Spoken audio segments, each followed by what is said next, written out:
ఓం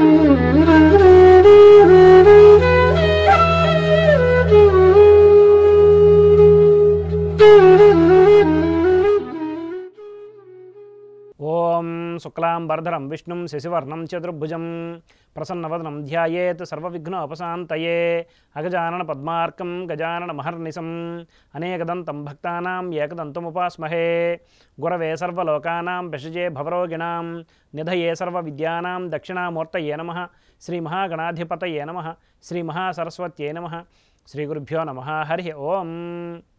మైత్రి media ప్రేక్షకులందరికీ శుభోదయం. ఈరోజు శనివారం కనుక శని మరియు రాహుగ్రహాల ధ్యాన శ్లోకాలతో మన శుభోదయం కార్యక్రమాన్ని ప్రారంభించుకుందాం. శనినకు ఓం నీలాంజన సమాభాసం రవిపుత్రం యమాగ్రజం ఛాయా మార్తాండ సంభూతం తం నమామి శనైశ్చరం.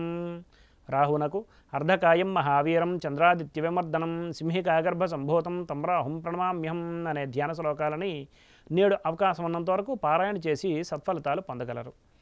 ఆంగ్ల తేదీ ప్రకారం తేదీ 30/12/2023 శనివారం, శ్రీ శోభకృతనామ సంవత్సరం, దక్షిణాయనం, హేమంత ఋతువు, మార్గశిర మాసం, బహుళపక్షం, జయతిథి అయిన తదియ ఉదయం 8:16 వరకు ఉన్నది. పిమ్మట చవితి. ఆశ్లేష నక్షత్రం రాత్రి తెల్లారితే 4:42 వరకు ఉన్నది. పిమ్మట మఖ. నేడు వర్జ్యం సాయంత్రం 4:30 నుండి 6:14 వరకు. దుర్ముహూర్తం సూర్యోదయం నుండి 7:58 వరకు ఉన్నది. ఈరోజు సూర్యోదయం 6:31 కాగా సూర్యాస్తమయం సాయంత్రం 5:27. ఈరోజు శనివారం కనుక తూర్పు దిశగా ముఖ్యమైన ప్రయాణాలు చేయటం అనుకూలం కాదు, మరియు దక్షిణ దిశగా చేసే ప్రయాణాలు అర్ధలాభాన్ని చేకూరుస్తాయి.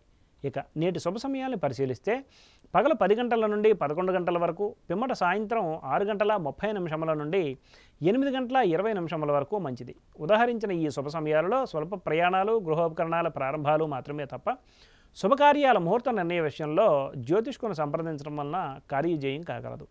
వర్జితముహూర్త సమయాలలో ఏ విధమైన శుభాశుభ కార్యక్రమాలు ప్రారంభించట మంచిది కాదు. స్వస్తి. సర్వం శ్రీకృష్ణార్పణమస్తు.